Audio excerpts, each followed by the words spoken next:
Hello everyone, मेरा नाम है सिद्धांत जैन और स्वागत है आप सबका आपके अपने यूट्यूब चैनल में जिसका नाम है स्किल एक्सपर्ट्स। आशा करता हूं दोस्तों आप सब ठीक होंगे और अपने घर वालों का भी ठीक से ध्यान रख रहे होंगे। ठीक है दोस्तों, अब अपन बढ़ते हैं इस वीडियो की तरफ। ये आगे बढ़ते हैं। आज के वीडियो में हम बात करेंगे प्रधानमंत्री कौशल विकास योजना की आरएफपी के बारे में, जो कि निकली है short term training centrally sponsored centrally manage component and special projects under प्रधानमंत्री कौशल विकास योजना 3.0 के बारे में, जिसकी लास्ट डेट है आरएफपी सबमिशन की, वो है 17 मई 2021। इसके अंदर आगे बढ़ेंगे दोस्तों, तो हम इसकी एलिजिबिलिटी देख लेते हैं। आगे बढ़ते हैं और हम इसकी एलिजिबिलिटी क्राइटेरिया है 3.0 जो जिसकी आरएफपी हम फिल कर सकते हैं, वो एप्लीकेंट्स के बारे में हम जान लेते हैं दोस्तों। Target allocation through RFP route which involve the below categories organisation. New organisation इस आरएफपी को फिल कर सकती है, या फिर ट्रेनिंग प्रोवाइडर्स जो पहले से ट्रेनिंग प्रोवाइडर्स हैं विद एचटीटी सीएससीएम पीएनक्यूआई 3.0, या फिर कोई भी ट्रेनिंग प्रोवाइडर जो 2016 से 2020 में एचटीटी या इस प्रोग्राम का पार्ट रहा है, वो भी इसको फिल कर सकता है। ठीक है, अब आगे चलते हैं दोस्तों। इसमें हम कुछ डिटेल्स के बारे में पढ़ लेते हैं। तो ये आरएफपी 3 भागों में फिल की जाएगी, जो कि है पहला रजिस्ट्रेशन एंड डिटेल्स। इसके अंदर हमको training partner have to provide details financial past skill organisation and others. जो पहले पार्ट में दोस्तों जो टीपी है उसको अपने financial details, past skilling organisation की डिटेल्स और अदर इनकॉर्पोरेशन सर्टिफिकेट, इस प्रकार की डिटेल्स उसमें डालनी होगी। दूसरे पार्ट में प्रपोजल कैटेगरी आता है, जिसके अंदर जो ट्रेनिंग प्रोवाइडर है उसको स्टेट, डिस्ट्रिक्ट और टीसी आईडी है तो वो सेलेक्ट करके उसको फिल करना होगा। तीसरे पार्ट में प्रपोजल डिटेल्स आएगा, जिसमें TP have to select job proposals as per category of the application. जो टीपी को अपने जॉब रोल सेलेक्ट करने होंगे, और TP has to provide other details propose target number centre area, और टीपी को अदर डिटेल्स जैसे कि सेंटर एरिया, प्रपोज टारगेट्स, इसकी भी डिटेल्स फिल करनी होगी दोस्तों। हाँ, तो अब इसकी एलिजिबिलिटी क्राइटेरिया देख लेते हैं अपन। इसमें जो एलिजिबिलिटी क्राइटेरिया है प्रधानमंत्री कौशल विकास के बारे में, वो है इस प्रकार।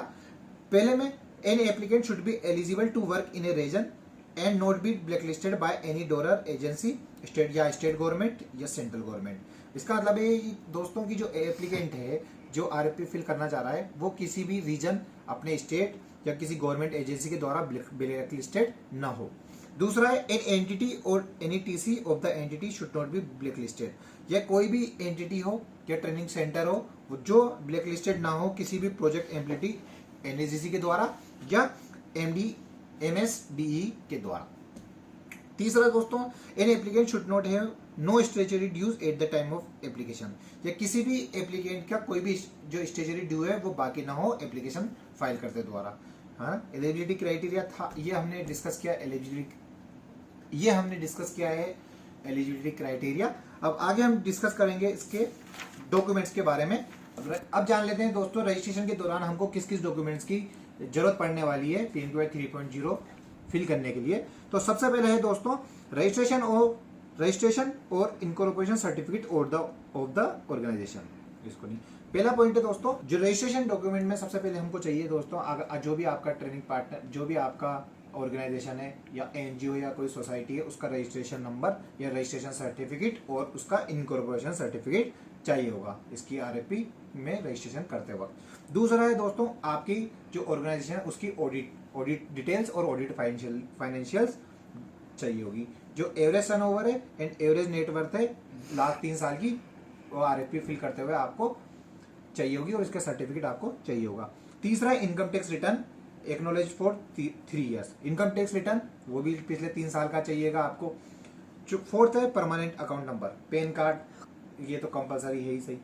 फिफ्थ पे tax deduction account number, TAN number चाहिए। छठा है दोस्तों आपकी photo and CV of head of the applicant. जो फोटोग्राफ है और CV आपके जो भी ग्रुप है, ऑर्गेनाइजेशन है, उनका CV और फोटोग्राफ ये। 6 पॉइंट है दोस्तों, photo and CV of the applicant. जो भी एप्लीकेंट है आपका, उसका एक फोटो चाहिए होगा, पासपोर्ट साइज फोटो, और उसका सीवी भी चाहिए होगा। नेक्स्ट बढ़ते हैं दोस्तों, नेक्स्ट में भी आपको एक फोटो और सीवी चाहिए, जो भी होगा आपका ऑथराइज पर्सन या हेड का। पॉइंट में हम देखेंगे दोस्तों वोटर आईडी, ड्राइविंग लाइसेंस, आधार कार्ड या पासपोर्ट, ऑथराइज पर्सन का भी और एप्लीकेंट दोनों का चाहिएगा। और अगले में एनजीओ दर्पण में आप रजिस्टर्ड होना चाहिए पहले से।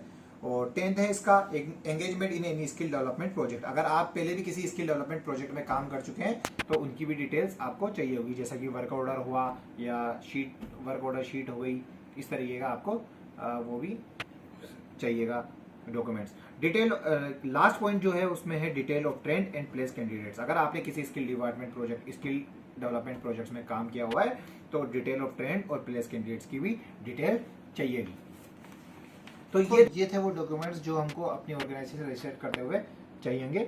अब हम आगे बात करते हैं कि टाइप्स ऑफ ऑर्गेनाइजेशन, कौन कौन से ऑर्गेनाइजेशन इस एप्लीकेंट्स को फिल कर सकते हैं और किस कैटेगरी में फिल कर सकते हैं। तो आइए चलते हैं हम आगे कैटेगरीज पे की ओर। तो आइए हम चलते हैं अब कैटेगरीज की ओर। तो C1 जो कैटेगरी है, जो फर्स्ट कैटेगरी है, उसमें training providers with STT CSM PNKY 2016 से 2020 एंगेजमेंट में हो। अगर ऐसे ट्रेनिंग प्रोवाइडर जिन्होंने STT में पहले भाग लिया हुआ है और उनके पास प्रपोज जॉब रोल्स में एग्रीटेशन एंड एग्रीगेटेड सेंटर हैं, वो फर्स्ट कैटेगरी में आएंगे। सेकंड कैटेगरी है न्यू ऑर्गेनाइजेशन की। ऐसे न्यू ऑर्गेनाइजेशन तो है, लेकिन उनका जो ट्रेनिंग सेंटर है वो पहले से ही एग्रीगेटेड है, ठीक है, वो सेकंड कैटेगरी में आएंगे। थर्ड कैटेगरी में ट्रेनिंग प्रोवाइडर्स, ऐसे ट्रेनिंग प्रोवाइडर्स जो STT मतलब शॉर्ट टर्म ट्रेनिंग में काम तो कर चुके हैं, लेकिन उनके जो ट्रेनिंग सेंटर है वो एग्रीगेटेड नहीं है, वो आएंगे थर्ड कैटेगरी में। फोर्थ कैटेगरी में ऐसे न्यू ऑर्गेनाइजेशन जिनके कोई ट्रेनिंग सेंटर्स एग्रीगेटेड नहीं है, वो आएंगे फोर्थ कैटेगरी में। तो दोस्तों ये हमने डिस्कस की कैटेगरी, लेकिन इसमें एक महत्वपूर्ण जो इंपॉर्टेंट डॉक्यूमेंट चाहिए। अगर आपके पास एग्रीगेटेड ट्रेनिंग सेंटर नहीं है तो आपको एक डॉक्यूमेंट्स फिल करना होगा, जो कि है एनेक्सर 18.2। ये 100 रुपए के स्टाम्प पेपर पे निकलेगा और इसका जो फॉर्मेट है मैं अपने डिटेल डिस्क्रिप्शन बॉक्स में प्रोवाइड करवा दूंगा आपको, ठीक है। और अब फीस की बात कर लेते हैं दोस्तों। इसकी जो फीस है वो बात कर लेते हैं इसकी एप्लीकेशन की फीस के बारे में। तो दोस्तों इसमें जो एप्लीकेशन फीस लगेगी वो है 15,000 रुपए, जो कि नॉन रिफंडेबल होगी और वन टाइम होगी। और इसके साथ ही एक सेंटर का 2,500 rupees for each proposal submitted by the TP। और जो TP किसी भी सेंटर के लिए प्रपोज करेगा तो उसके लिए 2,500 रुपए रिक्वायर्ड होंगे, मतलब टोटल 17,500 रुपए आपको एक प्रोसेसिंग फीस जमा करनी पड़ेगी। प्रोजेक्ट्स के जैसे ही इसमें भी sub contracting, sub letting, franchise arrangement और any kind is not allowed for any organisation. इसमें भी जो सबलेट करते हैं अपन, सब कॉन्ट्रैक्ट करते हैं या फ्रेंचाइजी मोड, इसमें इस प्रोजेक्ट में भी अवेलेबल नहीं होगा दोस्तों।